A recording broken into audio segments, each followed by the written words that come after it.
سلام دوستان، امروز میخوام با توجه به اولین تجربه حضورم در نمایشگاه طلا جواهر تبریز یه سری نکات رو بهتون بگم که شاید برای نمایشگاه‌های بعدی به دردتون بخوره. اولین نکته و مهمترین نکته بحث ارتباطات در این نمایشگاه هستش. بهترین مکان و بهترین جا برای ساختن ارتباطات جدید، دیدن آدمای حرفه‌ای و پیدا کردن مشتریای جدیدتون میتونه دقیقاً همین نمایشگاه ها باشه. کلی آدم اونجا حضور دارن، حالا یا زندگی حرفه‌ایشونه که اومدن اونجا، یا اینکه فقط علاقه‌مند به اون حوزه‌ای هستن که شما به خاطرش اونجا هستین. پس کلی مشتری هدفتون اونجاست، کلی مخاطب هدفتون اونجاست که میتونید باشون ارتباط بگیرید و باشون صحبت کنید. حتی اگه خودتون اونجا غرفه‌دار نیستید و فقط به عنوان یه بازدید کننده عادی رفتید که نمایشگاه رو ببینید، اگه تو این حوزه در حال فعالیت هستید حتما کارتای ویزیت خودتون رو همراهتون داشته باشید و هیچ ترسی از ارتباط گرفتن با آدمای جدید نداشته باشید. من خیلی از مکانهای خوشم میاد که آدمها اونجا جمع میشن برای پیدا کردن دوستای جدید، برای پیدا کردن ارتباطات جدید. دقیقاً نمایشگاه همچین جاهایی هستن. پس بدون هیچ ترسی میتونید دست دوستی به سمت آدمای جدید دراز کنید و ازشون راجع به زندگی حرفه‌ایشون بپرسید و حتی خودتون رو بهشون معرفی کنید. دقیقاً برای همین موضوع اونجا هستید. اونجا نه مشتری خیلی زیادی میاد که بخواد حتما خرید کنه، بیشتر افرادی که اونجا حضور دارن بازدید کنندن یا آدمای حرفه‌ای تو صنعتن. پس بهترین چیزی که میتونید اونجا ازش استفاده کنید ساختن ارتباطات جدید با آدمای حرفه‌ای هستش. کلی رئیس اتحادیه میتونید اونجا ببینید، کلی آدمای تولید کننده بزرگ میتونید ببینید و کلی آدمای دیگه یه جوری به صنعت شما ارتباط پیدا میکنن و میتونید ازشون کمک بگیرید که کارتون رو بهتر و بهتر کنید. دومین موضوع که خیلی مهمه نحوه چیدمان غرفتون هستش. حتما باید چیدمان غرفتون بر اساس مخاطب هدفتون باشه. یعنی اگه مخاطب هدفتون دنبال محصولات لاکچریه، باید چیدمان غرفتون مطابق همون داستان باشه. یعنی جوری نشون داده بشه که ما اینجا قراره یه چیزای خیلی لوکس بفروشیم و اگه مخاطب هدف آدمای عادی اجتماعاً یا قشر متوسط اجتماعاً، باید چیدمان غرفتون مطابق سلایق و علایق اونا باشه. مثلا میگم اگه قرار شما یه سری محصول بفروشید که سبک وزنن و برای قشر متوسط جامعه طراحی شدن، لازم نیست خیلی ویترین های لاکچری و لوکس و خیلی با کلاس از این داستانا به کار ببرید. لازم نیست اونجا بادیگارد بذارید که حتی مشتری از اینکه پا بذاره داخل غرفتون ترس داشته باشه. اینا برای مواقعی که شما دارید جواهرات خیلی خاصی رو میفروشید با قیمت خیلی بالایی.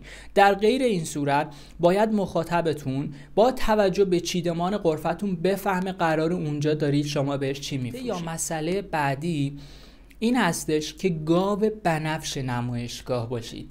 یعنی چی؟ یعنی یه خلاقیتی به خرج بدید که بقیه افراد رو بتونید به سمت خودتون جذب کنید و خودتون رو از بقیه غرفه‌دارا جدا کنید.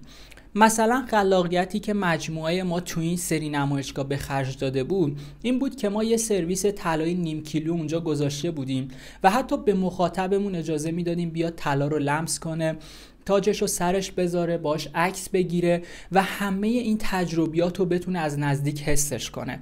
و همین وزن یا همین مقدار زیاد طلا باعث شده بود که کلی افراد بیان جلو و از ما بپرسن محصولتون چند کیلوه؟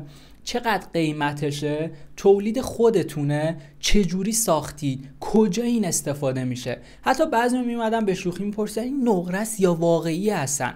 و باعث میشد همون یه دونه محصول اونا رو بکشونه به سمت غرفه که بقیه محصولات ما رو هم از نزدیک ببینن. پس این نکته خیلی مهمی هستش. حتما یه محصول خاص داشته باشید.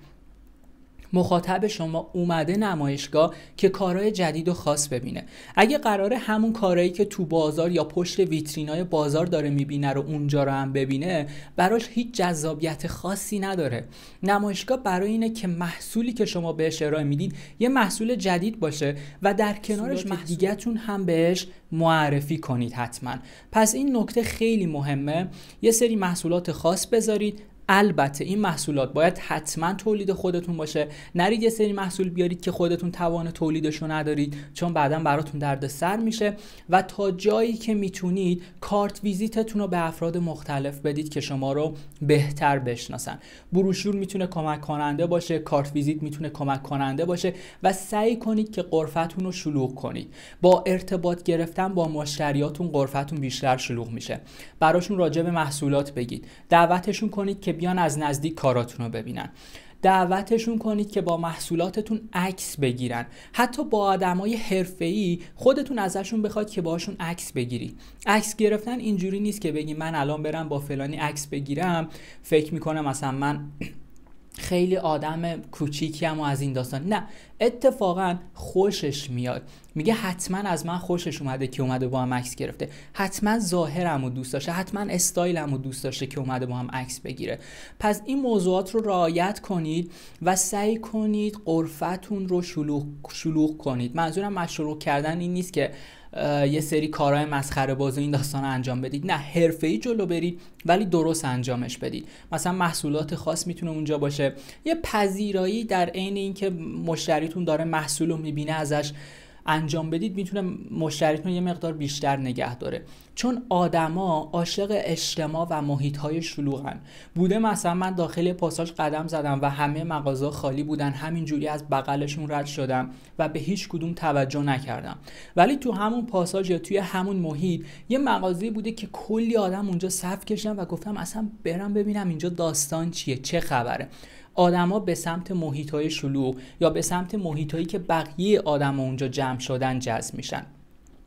یه چیزی هم اینجا اضافه کنم جدای از همه این مسائل و همه این نکات، یه چیزی که از نظر من خیلی مسخره می اومد، مسئله عکاسی ممنوع بود یا لطفاً عکاسی نکنین از محصولاتمون و این داستانا.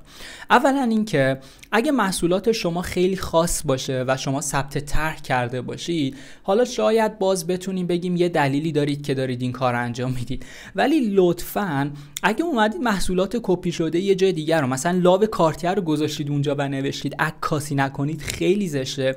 و دوم اینکه مشتریتون اونجاست تو نمایشگاهی که عکاسی کنه، بذاره اینستا با دوستاش شیر کنه، به دوستاش نشون بده، با غرفتون، با شما، با محصولاتتون عکس بگیره و این براش مهمه. در واقع به خاطر همین مسائل اونجاست.